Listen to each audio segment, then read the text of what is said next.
Hello. Today we're going to enter our discussion around perimeter and area of triangles and other shapes within the Cartesian plane. Just as a reminder, what perimeter is the distance around a shape. And it doesn't have to be specific types of shapes. It could be like even a pond, and the perimeter would be the distance around where the water touches the land. Or you hear the word perimeter oftentimes in like cop movies or TV shows where they're setting up the perimeter, and it's that distance around the area that they're trying to prevent people from getting into. The area is what it takes to cover. It's the inside spot. It's two-dimensional. So perimeter is one dimension. This is 2 dimensions.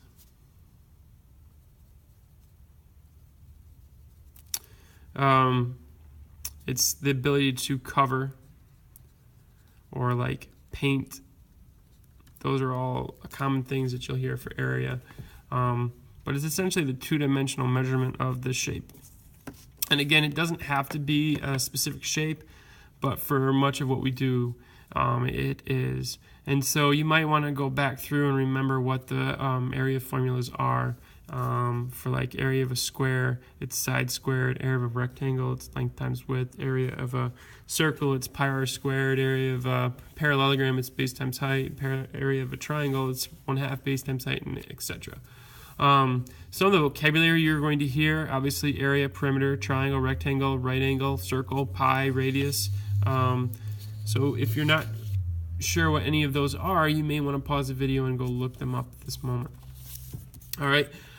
What we're going to do with that is we're going to find some area and we're going to find some perimeter today. So the first example here, it says find the area of the shaded region. And so this type of example you should have had if you took Ac Num. It's also a good way to review how you could combine the calculations, and I can do 2 area formulas at one time with you guys.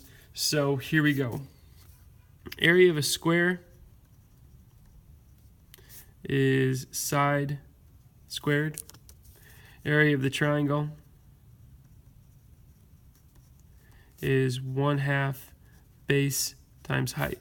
So you might want to like a little key for yourself. S is equal to side. B is equal to the base. H is equal to height.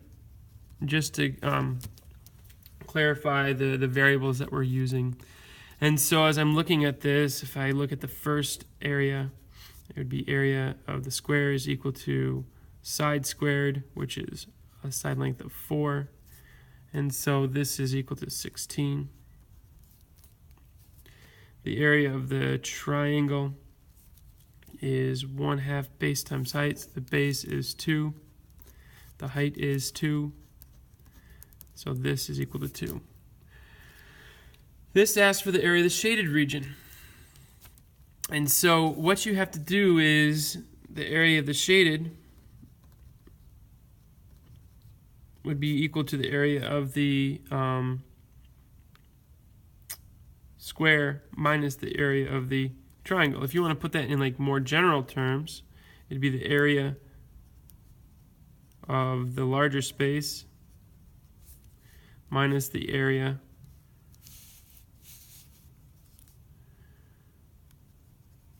of the smaller space. Okay, so if I'm looking at this, area shaded, it's equal to 16 minus 2, which is equal to 14 units squared. And I should add those units to each of the first 2 calculations. And so here is the area of the shaded region. Okay, we'll go through another example just to make sure we're aware of these. Area of the circle is equal to pi r squared. Area of the rectangle is length times width. Some people will just generally describe it as base times height, so that there are fewer formulas to have to memorize. Pi, pi is that symbol. It's got an approximation 3.141592653, etc. and etc. R is your radius, which is the distance from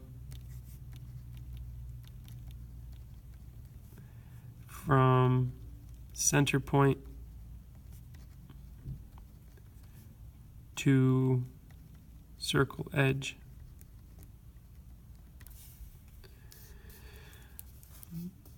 L is length. W is width. And so now again you have a key of variable names to help you out. And so AC, area of the circle, would be pi r. So I look, this is centered at 0, 0, the origin. That's really nice for us. It goes out 3 squared, so this is 9 pi units squared. The area of the rectangle is equal to length times width, so 4 times 2, which is 8.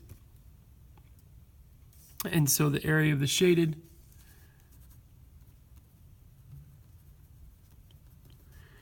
again, you can think of it as the area of the larger, or you could even label these area of 1 minus the area of 2. You're going to get 9 pi minus 8. I cannot combine these because the pi sort of acts like a variable or an irrational number. So a lot of times you can see it like this, or there is the outside chance that someone has simplified 9 pi in their calculator. Most calculators have a pi symbol on them. So 9 times. So you might have something approximately 28.2735 minus 8. So it's approximately 20.2735 units squared. Ideally, you just get used to practicing and using that exact value of pi.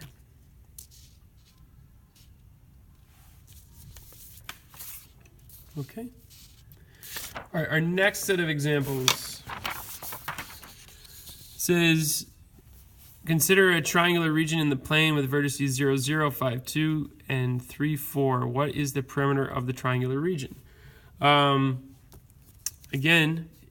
if you're reading through these, perimeter is the key word, really important to kind of annotate through these. What is perimeter? It's the distance around the outside.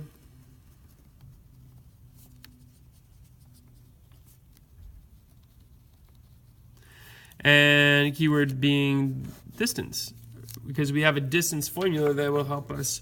And so, that helps like trigger some memory. Remember, that's x2 minus x1 squared plus y2 minus y1 squared. And so you can kind of use those calculations to help you.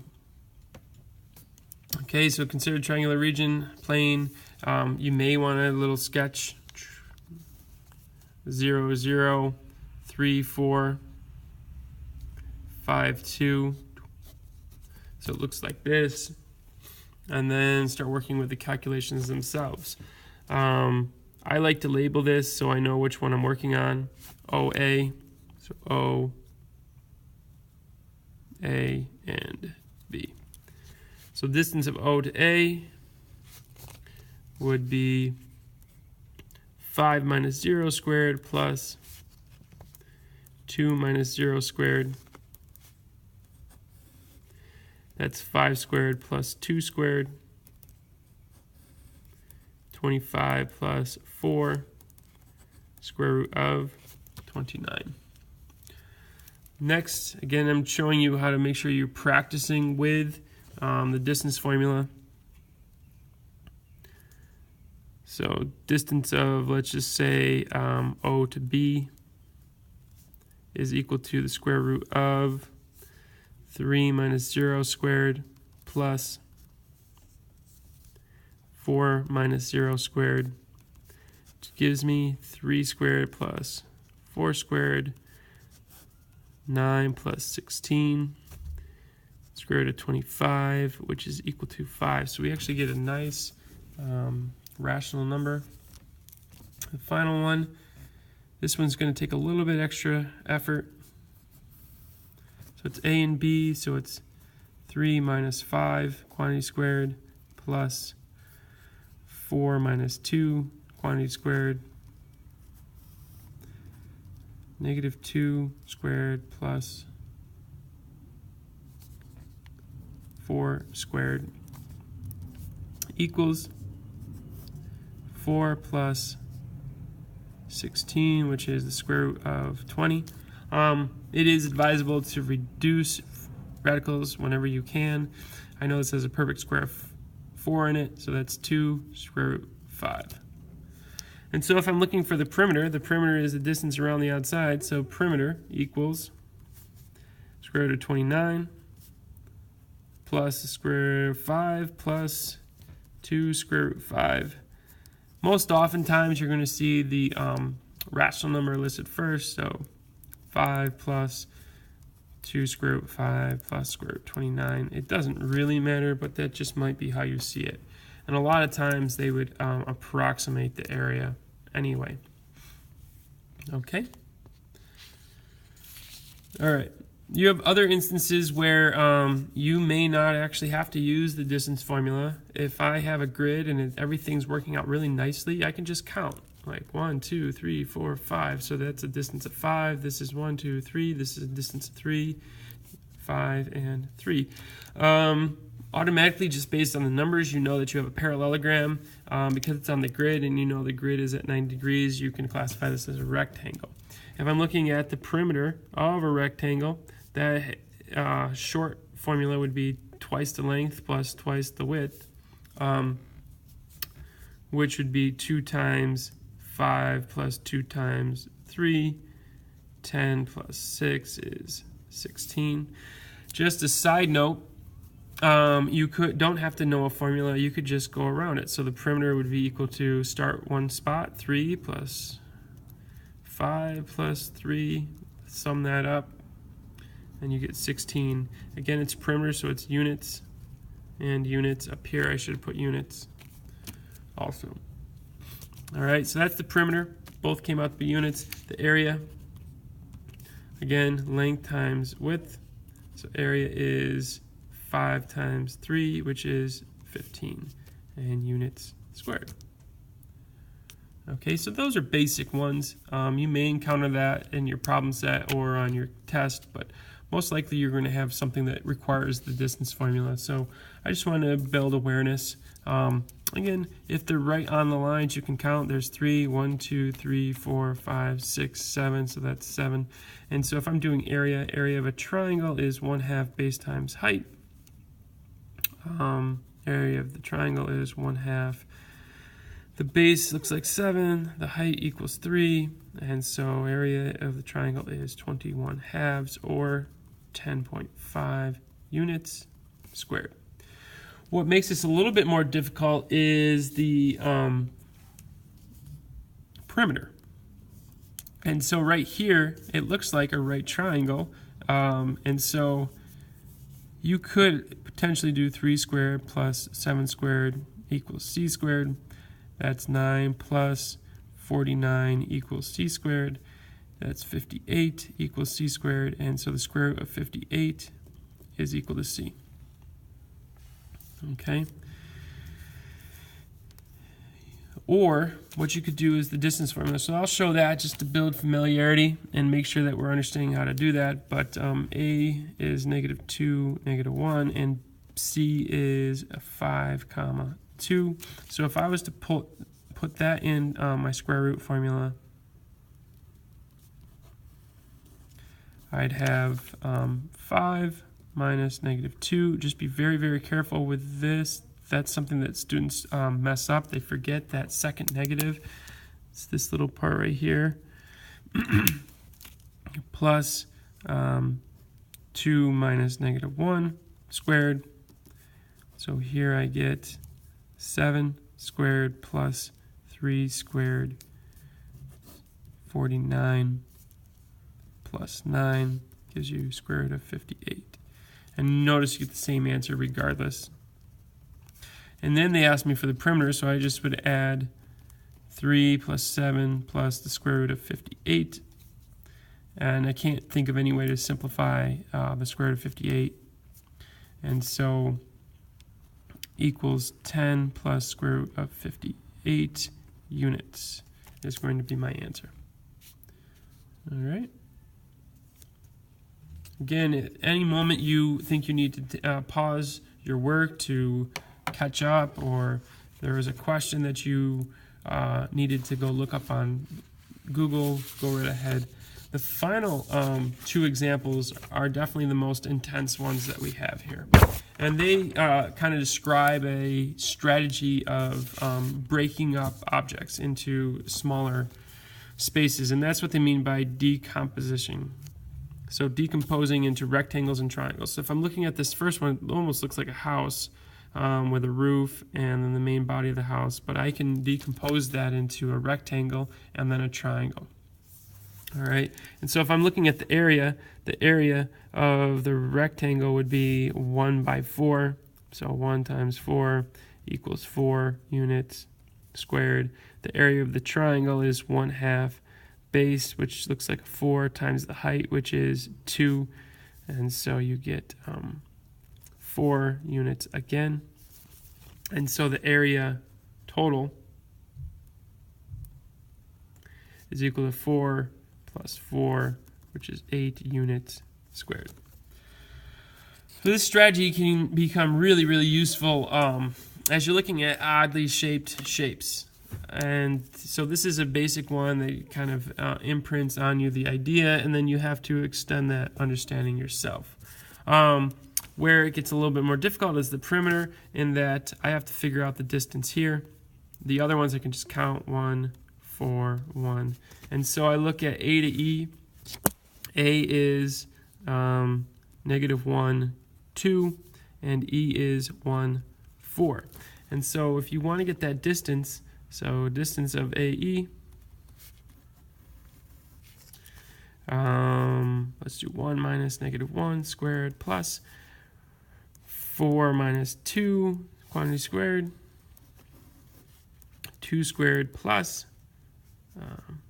2 squared equals 4 plus 4, which is square root of 8. Simplified, 2 square root 2. And so this is 2 square root 2. These are identical, 2 square root 2. You could just go through the same process. And so if I'm looking at the perimeter of this, I'd have a 1 plus a 4 plus a 1 plus 2 square root 2 plus 2 square root 2.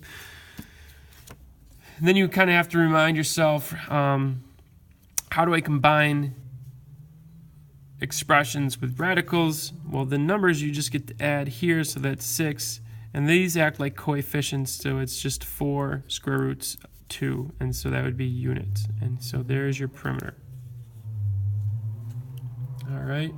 The final one, as we get closer and closer to the time, I'm going to show you the process. I'm going to let you pause it, and you can come up with the answer, and I'll put the answers down there for you to check your work.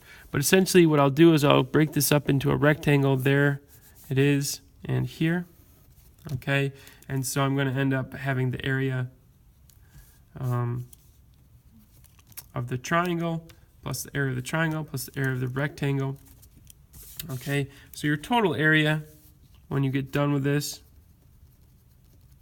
should equal 30 units squared. I expect to see your work when I check your homework. The other one, if I'm doing the perimeter, I can just count these up. So this whole entire thing is 7. This whole entire thing is 5. And then I use the distance formula for the two diagonals. And so I get perimeter equals 5 plus square root of 26 plus 7 plus square root of 34. And so my final answer for that would be 12 plus square root of 26 plus square root of 34 units. All right. If you have any questions, please feel free to email me. Please go through, show all your work. Distance formula becomes really important as we're going through these, understanding all your area formulas. So you might want to, go in the back of your notebook and look them up and then write them down so you have a reference page. But make sure you have those committed to memory before the exam. Thank you for your time. Bye.